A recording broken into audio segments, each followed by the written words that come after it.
But for more on that, we are joined by Chief Economist at ACY Securities, Clifford Bennett. Clifford, great to have you on board. Now, the last time that we got to have a thorough conversation was on the last call. You were fairly bearish, it must be said, about global growth and the situation for markets. I would imagine the events over the last couple of days has only added weight to your argument. And I think, thanks very much for having me on, of course, but I think it's like the rest of the world is belatedly catching up with what we've been saying for 6 to 12 months. And that is the world economy is in all sorts of complex problems. And when you have governments like the United States and the Federal Reserve kind of looking away from all the problems of the economy because they're focusing on the employment data, when all the employment data is showing how dysfunctional the economy really is, it's a problem that you have low unemployment with people unable to find workers. There's something not right there. It's a dysfunction. But people just kept wanting to say it's a strong economy because of employment. So many other things are going wrong now. The data in the US the last 2 weeks, catastrophic. It's real crisis stuff. And with regard to the pound, you know, at 114.50, I think it was, we forecast 105. Recently, around 110, I forecast parity. Now I think it could go as low as 0.95. But I do think this is part of a total global panic now, which is led by the downside in stocks. It's showing up in bond yields in the US, just continuing to streak higher. I think they have some further distance to go. At some point, though, the Federal Reserve is going to realise, and the Bank of England and the European Union, they're going to realise we can't be hiking rates when our economies are crumbling.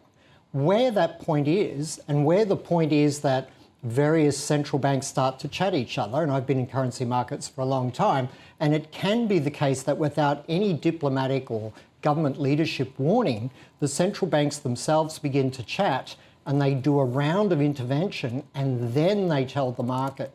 So if anyone is short sterling, Aussie, euro, which we've been all year, I suggest tighten your stop loss orders on that, your take profit stop losses on those short positions, because you never know when that will happen. I actually think there could be some jawboning and then these currencies fall further, but the idea of a joint intervention scare should not be overlooked. Okay, is another lesson of this too that, okay, maybe central banks can't keep hiking, but the governments can't keep spending in this environment either? That's correct. And they've already driven their deficits way, way up on where they used to be. So we're into a situation where you're going to have, and really the problems are in the United States, Europe, UK. China has slowed to a long-term slower trajectory. It's going to stay 2 to 5%. I've been saying that for quite some time. But the United States, okay, here it is. The United States is going to have a depression. Depression, okay, that's a huge call. Because, and remember I was forecasting they'd have a recession this year from sort of third quarter last year. It's because governments and central bankers in the United States are not recognising the problems in the economy. Therefore, they're not taking any action to avert this slowdown, to head it off. So in other words, it's the bears are running amok and no one is trying to contain them in terms of the economic situation on the ground. There's no solutions. And at the same time, the Fed is just adding fuel to the fire. Hiking interest rates to fight inflation that's supply-driven will not slow inflation. Inflation will be slowed by normal economic market forces. But you're not going to get prices down if there's a shortage of something, no matter how high interest rates are. So they've got it very wrong. And I think we're headed for quite a significant economic catastrophe in both the United States and Europe, unfortunately. And that's why even if there is some volatility in currency markets, I'm still suggesting, as I have since the first week of January, just keep protecting your asset portfolio, keep protecting your equity portfolio. Do not buy the dip. Buy the dip hasn't worked this year, and it may be another 1 to 2 years before we see the bottom. Yeah, well, I suppose if there's sort of a equal and positive reaction to every action, the buy everything of 20 and 2021 has been replaced, perhaps with sell everything with what's happening in bonds and stocks at the same time. What about in Australia? What's your opinion as to how we could potentially be affected by all of this? We surely wouldn't be immune from any global slowdown. No. I mean, China saved us in the GFC because once they restarted their industrial production, demand for our raw materials, the export side of things were growing at 16%. New South Wales, Victoria were having recessions, but in the aggregate data looked like we continued to grow. It's because of China running their economy well rather than us. This time they're not going to be that huge benefit, but they will be a buffer, a firm sort of undertone to our economy. But I do see a recession in Australia. I'm not so confident of that call as I am in the US and Europe, but I think we could. There's a hangover effect from all the stimulus and free money of COVID.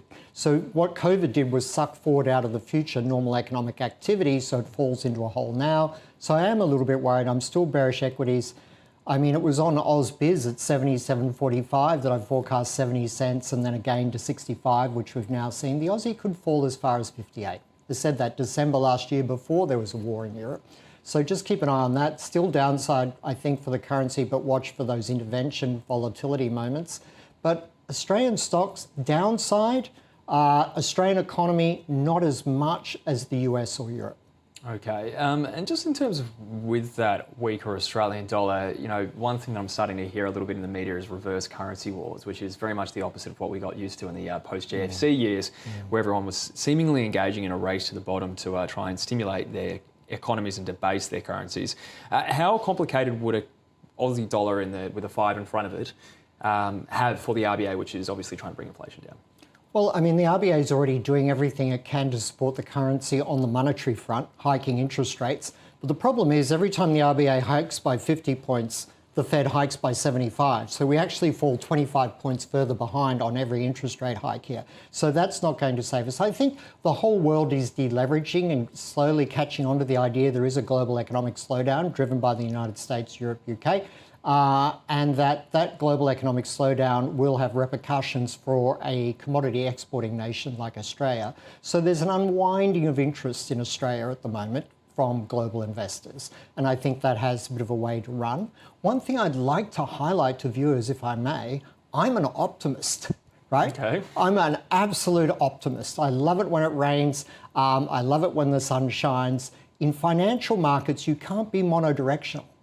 I'm an optimist because I see opportunity when it's a bull market, I see opportunity when it's a bear market. And when it's a bear market, being aware that you do have the financial instruments to protect yourself and sell and benefit from the downfall in some part of your portfolio at least, it's a hedge against other parts of your portfolio.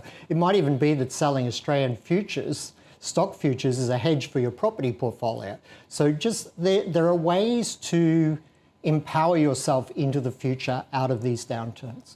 Okay, well, that's always really interesting insight. It's always fun to chat, Clifford. We'll continue to follow with close interest what's happening, especially if we are potentially seeing the dire situation we could fall into based on your Hopefully predictions. I'm wrong. Hopefully I'm wrong, but Yes. It's not looking good.